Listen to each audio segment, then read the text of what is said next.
Greetings, family.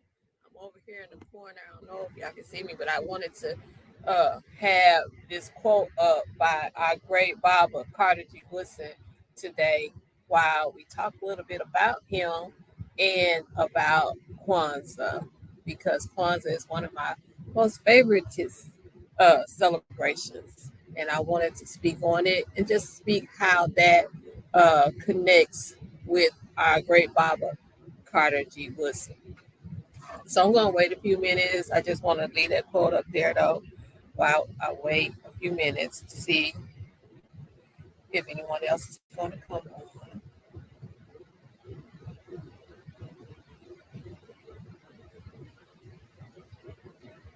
And then we can move right into the discussion. Because it's always better when people are on and they can come in and help share in the conversation to have a better and more robust conversation about what I'm going to be talking about today. All right. So as you see, our great Bible Carter G. Woodson is on the screen, and there's a quote by him that says, "The mere parting of information is not education." Right? Above all things, the effort must result in making a man think and do for himself.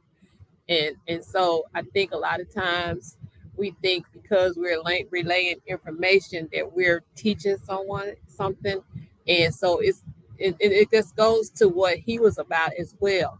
Teaching Black history and teaching our story is not just to give us information, but it is to inspire us, encourage us, and keep us grounded in the reality that we must continue the work, not just stop because we know, it's a lot of knowledge being circulated on social media these days, but is it really an education? And so those are two different things, knowledge and education, as I have grown to realize and to know and understand myself, right? Just like knowing and understanding are two different things. So I just want to say that today is Baba Carter G. Woodson's day, Dr. Carter G. Woodson's day. He was born on December 19th, 1875, a long time ago, in New Canton, Virginia. So he was born in the South. His parents were formerly enslaved, but they always pushed education. And so he did not receive a formal education until he was up in his years. He was an adult, most like more that was not uncommon during that period of time, right? So he would go on and he would obtain and earn his doctorate. And in this time period, he noticed that Black folks were written out of the history, the story of this country and actually of the world. And so in September of 1915, he and some other colleagues formed the Association for the Study of Negro Life and History, which the acronym is ASALA, and it is still in existence today. Still in existence today. Hold on, I'm trying to see if I have any comments. So, yeah, so it's still in existence today. And they actually have a theme each year for Black History Month. And I was like grown years old when I found out. Actually, it was a couple of years ago, and I meant to look it up today, this year's theme, because I think it's Black in the arts, and so that can encompass a lot, right?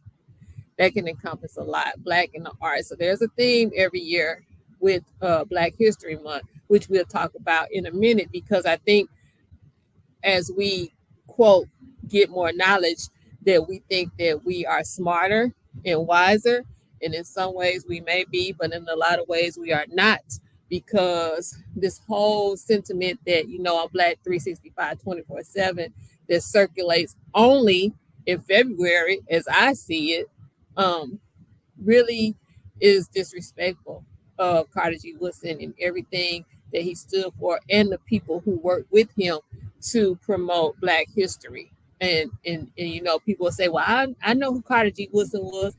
You really don't. if you're still saying that, you really don't. You really need to study him and understand his heart, his mission, his passion, and his purpose as it pertains to Black History Month.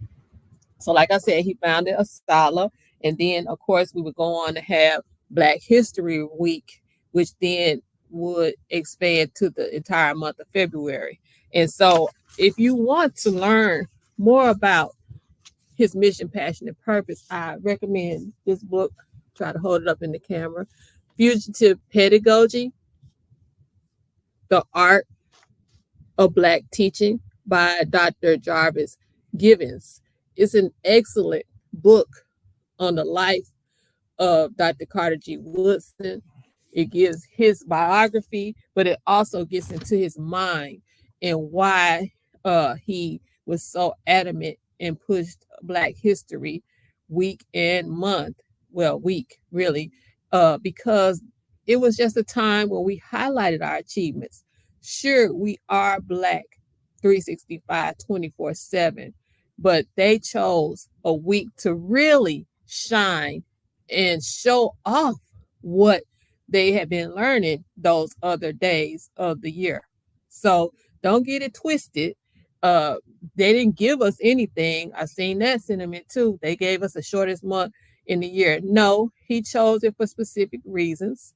And so, as we know better, we do better. So, he chose that week of February to honor the birth of Abraham Lincoln and Frederick Douglass. So we can say we choose to keep that in line with our great ancestor Frederick Douglass, Frederick Douglass chose February 14th as the day to celebrate his birth because he didn't know the exact day for sure.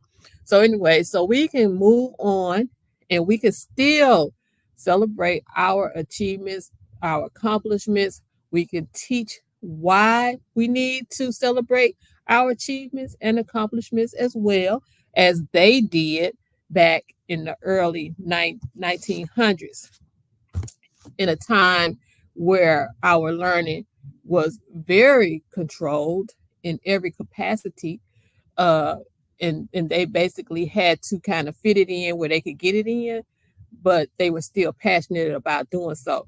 We get passionate on social media when we find how the power structure is pushing back against what we thought we gained during those George Floyd protests by taking all of our stories out of the school system, CRT, and then taking away African American studies in some colleges and universities.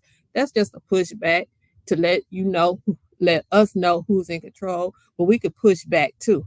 Because if you know our story for real, if we are Black 365, 24/7, like we say we are in February, we would know that this is nothing new. That our learning about ourselves has always been controlled or tried to have been be in control of someone else's uh by someone else rather. It's always been that way. And so we have to take back our power and begin teaching our story ourselves. I mean, why would we want them to teach our story anyway? We need to be doing that. We shouldn't allow for them to even think that they can control that aspect of who we are. And so we have to become more vocal and more responsive in regards to teaching our story. So I just wanted to share. Yes, and Mitchell Chance, I guess I see your comment about the miseducation of the Negro.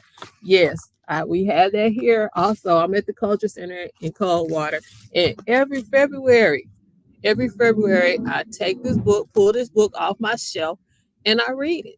Because although it was written in the early 1900s and the late night in the 1920s, the information is still relevant, right? And you know why it's still relevant? Because we have not acted on it as a collective. And so this year, if you want to read Black with me in February, I'm gonna be reading The Miseducation of the Negro by our great Baba, Dr. Carter G. Woodson. In this book, he went through a lot. And even he said it took him 20 years It took him 20 years to undo the indoctrination of the education that he received. And took him 20 years to understand that our story is the story. It took him 20 years, right? And Mitchell, guess you're exactly right, brother. It's not our story, it's his story. And so I like what Baba Baruti says all the time. It's our story. We have to begin to tell our story. And so that's what the goal, the mission, the passion, and purpose of Dr. Carter G. Woodson was. And then, it talks about some in the book, it talks about some of the other people that he worked with tirelessly to ensure that our story was told and was part of the curriculum. I'm sorry, I was trying to read the comment. Yes, uh, it does. If you read the book, my book is at home. I have a copy at home that's so marked up. It's crazy because every time I read it, there's something new. It's like that meme says you should read books at different stages in your life because even though it's the same story, it's going to mean something different in those different stages of your life. And so the miseducation of the Negro does that for me. I mean, I read it every year, and every year I find some nugget in something that can be underlined in the book. So I encourage you to get that book, to choose get that book. You can get it here at Sankofa Soul Shop. So yeah, so we're going to be reading that for the month of February. But again, also, if you want to really understand the mission, passion, purpose of Dr. Carter G. Woodson, I encourage you to get this book as well, Fugitive Pedagogy and the Art of Black Teaching, because there is an art that comes with Black teaching. Um, because, our story has always been under or tried to be under someone else's control. So we have to take it Black, right? So Carter G. Woodson, he entered the physical realm on this day, December 19th in 1875.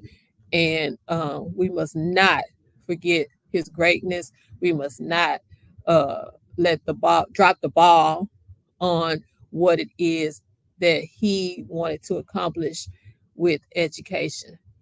Read that quote again. The mere imparting of information is not education. Above all things, the effort must result in making a man think and do for himself. Ashe, Ashe. Greetings, Sister Mila. Glad you could join us. And so that kind of leads me over into Kwanzaa.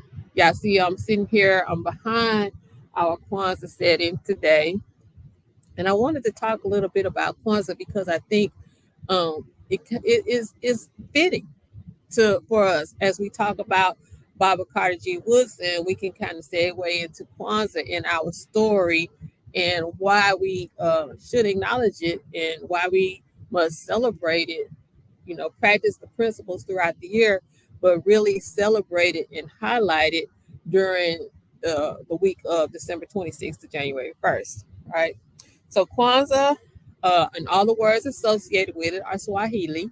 And Swahili was the language chosen because it's one of the most widely spoken on the continent, right? And I know some people have, different feelings about it because of its founding and all that. But I implore you to really do some research and understand that Kwanzaa it's nothing new. It's something that our ancestors and our people have always celebrated on the continent in regard to the first fruits, because after all, Kwanzaa is Swahili for first fruits, right? So it wasn't just, quote, founded by one person as we would like to believe or as we have been taught. It was actually a group of people who got together and started celebrating this meaningful, meaningful uh, event. One of the people that I like to recognize during this year's celebration is Sister Harriet Smith, but her African name is Sister Makenya. And this book, Kwanzaa, Black Power, and The Making of an African American Holiday Tradition, written by Keith Mays. It's probably one of the best books that I have read regarding Kwanzaa. Um, it gives a thorough history not only of Kwanzaa, but in some of these other holidays that we celebrate and why we celebrate them and why holidays were even created to start with. So, if you want a good, thorough history about holidays and traditions, I recommend this book. If you want a more thorough understanding about Kwanzaa and all the cycles, life cycles that it has gone through, I recommend this book as well. It's really good, and it helped me understand that it's more than about one person. It's about all of us. It's about community. It's about family. It's about the nation, right, and the race. So I highly recommend uh, you get the book, and then form your own ideas about how you want to celebrate Kwanzaa, how you want to keep the tradition going. And really, if we want to be Black 365, 24/7, we need to start practicing these principles that are embedded in the celebration. Because if we do, I'm telling you, we will rise up for real, because regardless of what you think, the principles are sound. Seriously. And the symbols are sound as well. And so I do want to talk about the symbols a little bit. I'm gonna get out the camera so you can see our Kwanzaa set up here at the Culture Center in Coldwater. So I really try to get the children involved that are here with us. We set up our Kwanzaa setting. We actually keep it on display up on the bookshelf in the front of the building all year. But this year, we decided to put it close to the door and close to the Sankofa Soul Shop, so that as people walk in, they can see Kwanzaa, they can see what the principles are, and they can ask questions, because it does make for a great conversation piece as well, right? And I appreciate everybody that's coming on, Sister Kusa. Yes, I really am passionate about this, because I know that, the proper education, as Carter G. Woodson has said, the proper education is was integral to our survival, right? Not just the imparting of knowledge, but the proper education. Because what I try to impart is the information and the education that will make us do, think, and do for self, right?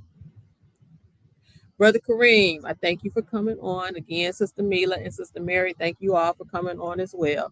So this is our Kwanzaa setting. And I want to talk about the symbols, because many times we talk about the principles of Kwanzaa, but we tend to forget about the seven symbols that are associated with Kwanzaa as well, because they are very significant once we begin to really think about and acknowledge and celebrate Kwanzaa. So, as I said, Kwanzaa is a Swahili word that means first fruit, and it is a harvest, an African harvest uh, celebration. African harvest celebration. That's where it comes from, right?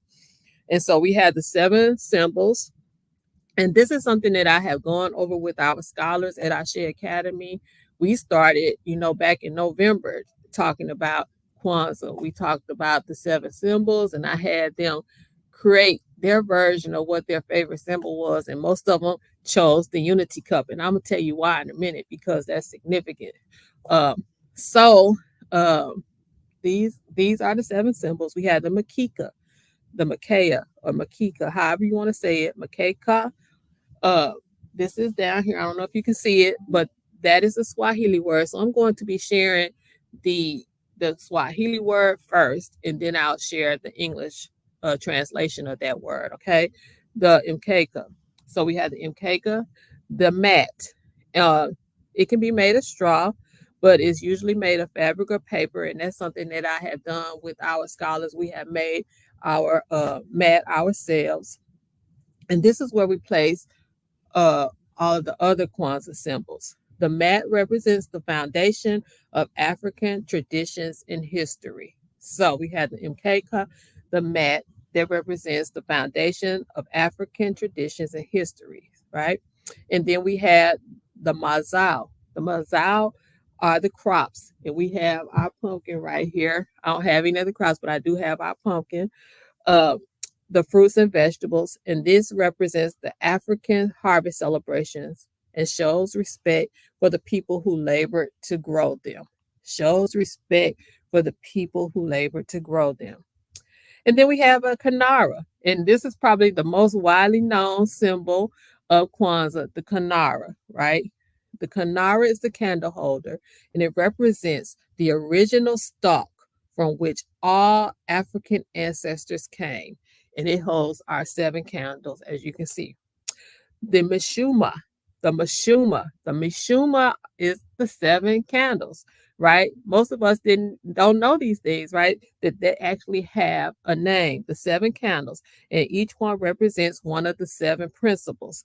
The candles are red, black, and green, symbolic of African people and their struggles. So we all know that the red is for our blood, the green is for the land, and the black is for the people. That's a staple here at Ashe Academy that all of our scholars know and love to recite.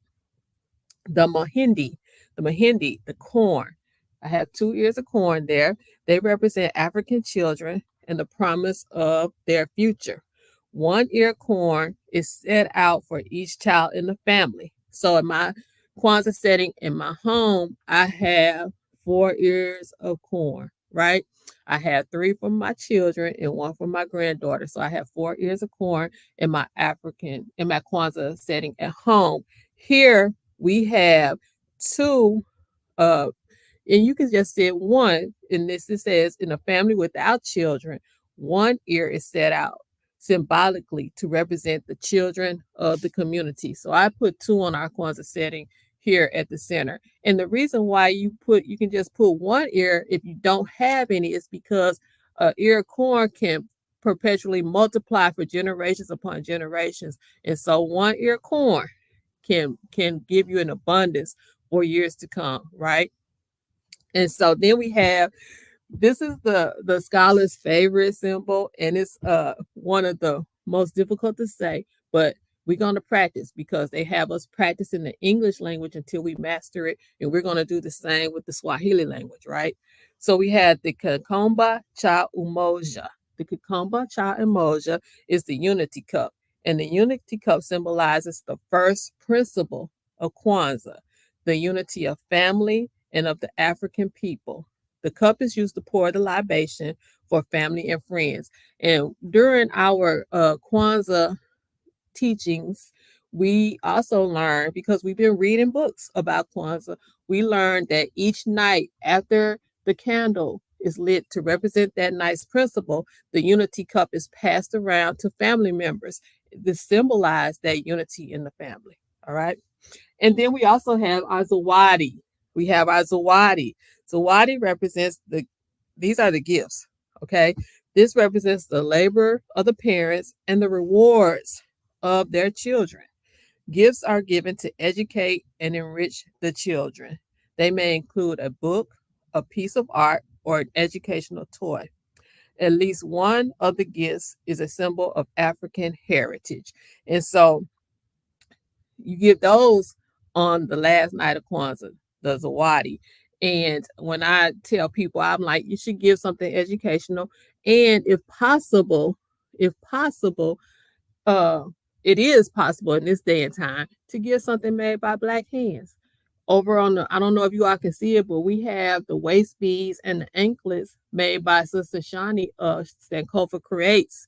So that would be a wonderful gift to give a young lady or a mom or, or a woman in your life, would be waist beads, because those were made by Black hands. And then I'm going to show y'all some of the new arrivals we have here at the Sankofa Soul Shop as well, that can be given as gifts to children and adults. Children's books are one of the best uh, ways to familiarize and learn more about a subject that you don't know about. I love children's books. Okay, I got to take my classes off, Sister Mila. Yes, please feel free to donate and support the mission. Yes, thank you so much, Sister Mila, for always remembering to put that in the lives. All right. And so on December 31st, we also had the Kwanzaa Karamu, and this is a feast, a celebration, because this is also on December 31st, which, many of us have associated with New Year's Eve, but we have a night, we can have a night of celebration that's cultural, right? And it's based in our story. And so you want to have food, of course, and some people have programs. The food should be African food. I've been watching the second season of High on the Hog, but in the first season, they actually go to a market and they see some of the foods that originated there on the motherland. And so at our feast that we're going to be having on December 30th, I plan on cooking some black eyed peas or some purple hub peas, some okra, some, I don't have yams, but maybe some sweet potatoes. Those are some of the foods that we brought over. Rice would be good. I know last year we had greens by Sister Catherine. If y'all haven't had her greens, y'all don't even understand the look at my face when I say that. Well, we had greens by Sister Catherine. We had black beans and rice as well. So yeah, I'm looking forward to this year's feast. Right. So those are the 7 symbols of Kwanzaa, and I'm going to uh, share again, but I want to share this screen with you all to talk about the 7 principles of Kwanzaa. And I know most of us are familiar with the 7 principles of Kwanzaa, but I just wanted to share them again because we just need to know how to celebrate them and how to practice them in our daily, right? So we have, and then this is directly in regard to the what is it again, y'all? Y'all remember what it is? The Kanara and the Mishuma, right? The 7 candles and the I'm sorry, I was trying to look at my notes, but yeah, they're what we're gonna be talking about now, the 7 principles, right? And so once you start celebrating Kwanzaa and you start on the first night, which is December 26th, and the greeting is Habari Gani, right? Which means what's the news? And it was crazy because Commander Mark came into the center yesterday and he was like, yeah, peace, peace, black power. And he was like, what's the Swahili word for hello? So, we started looking it up. We was like, Habari, duh. Because during Kwanzaa, you say Habari Gani, which is what's the news. So just think, if we started saying Habari Gani throughout the year, not just during Kwanzaa. Yeah, let's start saying Habari Gani all through the year. So on the first night of Kwanzaa, the first day of Kwanzaa, you say Habari Gani. And that principle is what? Unity, right? And that is to strive for and maintain unity in the family, community, nation, and race. Because, we have this saying now, it starts at home. Well, these are some things that start at home. These are the things that the what we need to be starting at home, right? The 7 principles of Kwanzaa, unity. So we will light the black candle, right? And so then each night after that, when you say Habari Gani, you will all start alternating the candles, but you always want to light the black candle like the second night when you say Habari Gani, and you say Kuji Chagalia for self-determination, which means to define ourselves, name ourselves, create for ourselves, and speak for ourselves. Check that out, y'all. To define ourselves, name ourselves, create for ourselves, and speak for ourselves. That's powerful. That's powerful because Amos Wilson said, if you don't know who you are who someone else says you are. So if you know for yourself who you are, you can, no, I ain't no bitch. No, I'm not a nigga.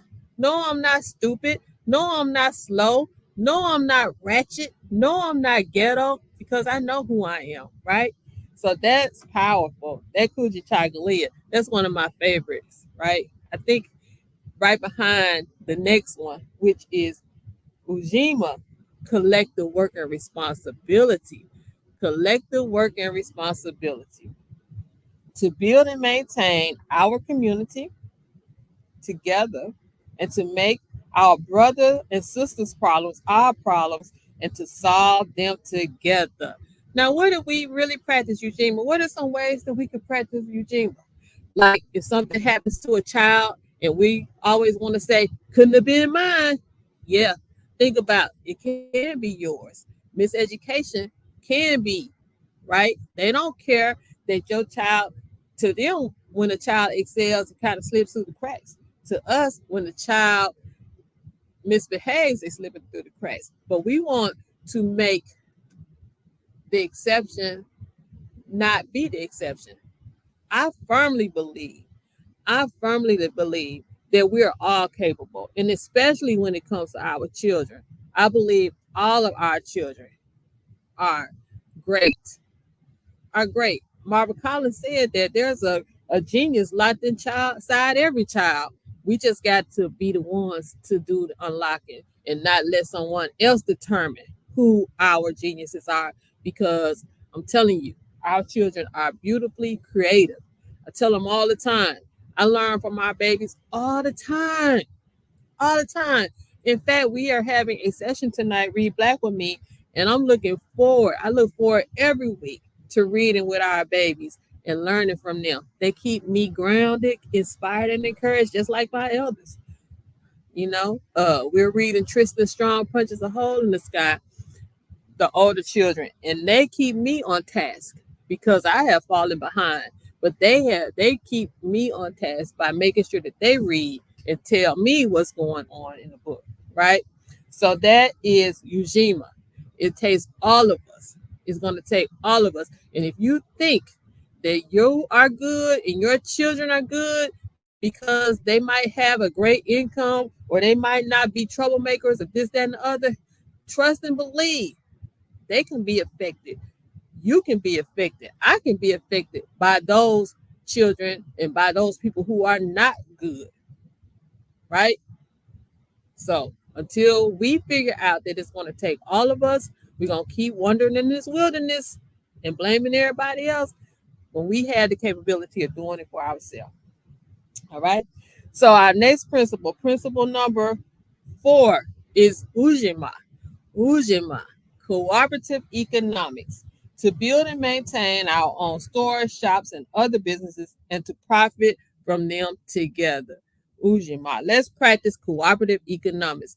I, I was telling somebody, I'm like, uh, people know that I make and sell elderberry syrup, and it baffles my mind that some people would rather go to the store, Walgreens and Walmart, and buy the commercialized version than they would to support me and Sankofa Soul Shop, and in turn support the center, support Ashe Academy, because these are some of the things that we do to keep our doors open is to uh, sell the elderberry syrup and the books here at Sankofa Soul Shop.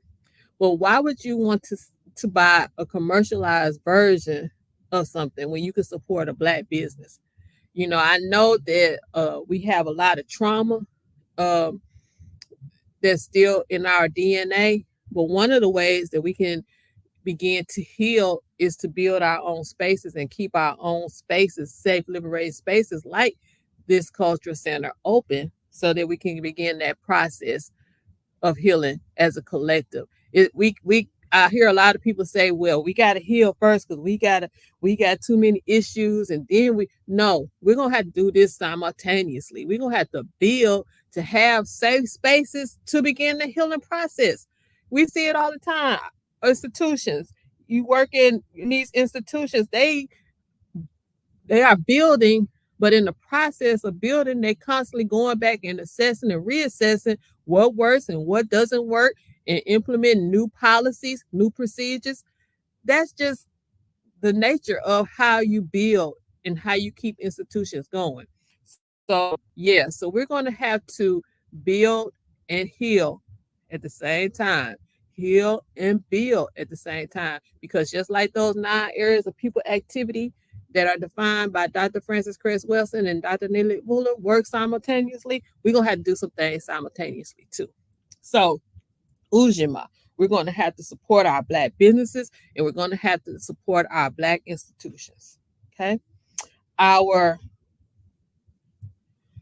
Where are we at? One, two, three, four. Where our fifth principle is Nia, purpose. Purpose. To make our collective vocation the building and development of community in order to restore our people to their traditional greatness. Nia, purpose. And so one of the things when you study our great ancestors, one thing that they always would do is when they found their purpose, they would always bring it back to help uplift and grow the Black community. And so, as we have assimilated and desegregated into the dominant culture, we have forgotten that we like take what you do best and use it to build your people. Was that Dr. John Henry Clark that said that? Take what you do best and uplift your people. I remember when we were reading, the scholars and I, we were reading uh, The Secret Garden of George Washington Carver. And when he was at one of the elders, he was living with them for a while. She instructed him. Now, when you go to college and you learn uh, these great lessons, bring it back and use it for your people. And so that's what I tell my children, and that's what I tell the scholars. What change do you want to see in us? Well, there lies your passion, your mission, and your purpose. And so when you have your purpose, how do you use it to uplift us? How do you use it to build us? You're an educator. How do you use that to help change the culture of miseducation, right? You may not have much control of the curriculum, but you can help change the culture of education by being positive, by having that imagery, by the representation, by how you speak to your students. You can change that culture. We have to begin expecting more of our children. We have let other people influence us that our children cannot achieve. And trust and believe me, they can. All right. So our sixth principle is Kaumba. And this is one of my favorites as well because it is creativity. Because we all know that we are a creative, resilient people.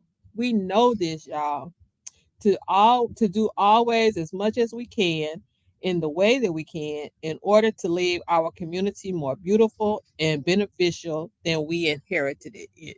So a lot of times we we leave our communities, and then when we leave it, the examples and the resources leave as well. And so now we don't have communities. We have places where we live. Because I don't even know if they can be called neighborhoods or you can call them hoods. Why do we call our spaces the hood? Yeah, over there in the hood. So yeah. So we have to be creative and begin combining all these principles together to uplift us in our communities, right? In our hoods. And the last Kwanzaa principle is Imani, faith.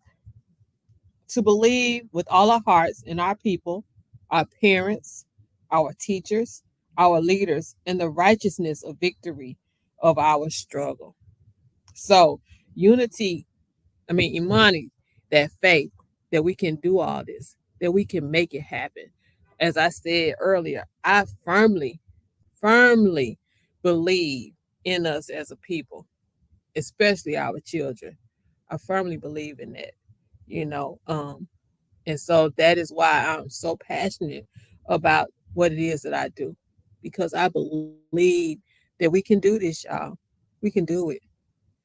Um, so those are the 7 principles of Kwanzaa. And as you notice on our setting, we also have some books, some resources as well. And so two of the resources give some ways or examples that we can practice the 7 principles throughout the year. And even in that children's book there, Together for Kwanzaa, it's the story of a family and how they practice the seven principles throughout the year as well. Okay. So again, thank you all for coming on my live. I'm here at the center. I'm sitting here in front of the Sankofa Soul Shop, and I actually have my laptop. Let me see if I can take it over to show y'all some of the new arrivals at the Sankofa Soul Shop. Hold on one sec.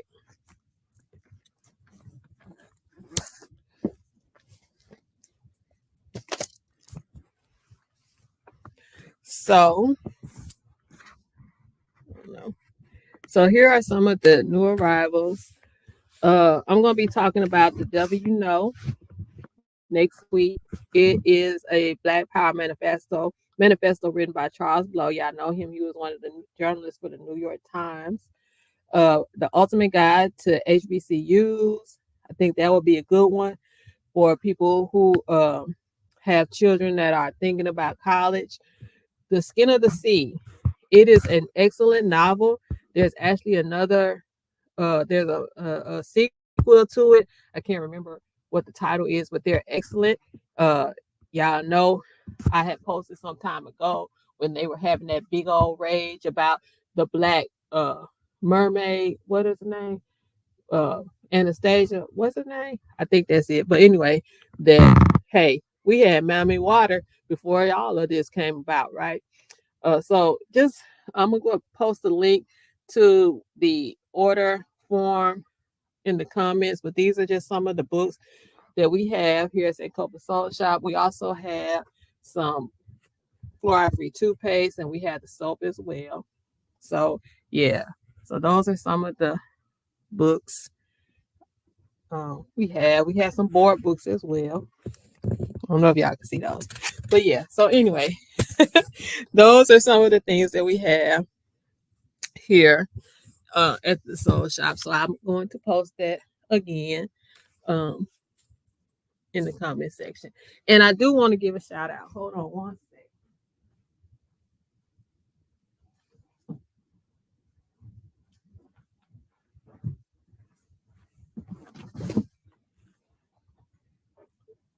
So I got this uh, beautiful book from Brother Chester Higgins. He sent 2 copies of this book, Sacred Nile, and it's his photographs of the motherland. And the text is written by Betsy Kasam. I hope I'm pronouncing that right. But I just want to thank him for these 2 beautiful copies of this book, Sacred Nile, that he has shipped to the center. It's going to be a great addition to our library. And I'm going to put one of them on our table up there. So as people browse, it will be one of the books that they see. All right. Also want to send a happy born day to my cousin, Ashley Wilson. Love you, County Line. As my dad used to call her County. So yeah, December 19th is a great day. I thank you all, Asante, for joining me today. And remember to practice the 7 principles of Kwanzaa throughout the year, and we will celebrate and highlight them the week of December 26th through January 1st. If you are in the area, we'll be having a Kwanzaa celebration, the Karamu. We'll be having one here at the Culture Center December 30th at 12 noon. Now, I have labeled it as a potluck and Zawadi exchange. So if you can, bring a dish and a gift. Remember, your gift should be something educational or something made by Black hands, right? December 30th at 12 noon. So y'all have a great, wonderful Carter G. Woodson Day. And remember, the mere partner of education is not information. The goal is to have a man think and create for him or herself. Peace and Black power.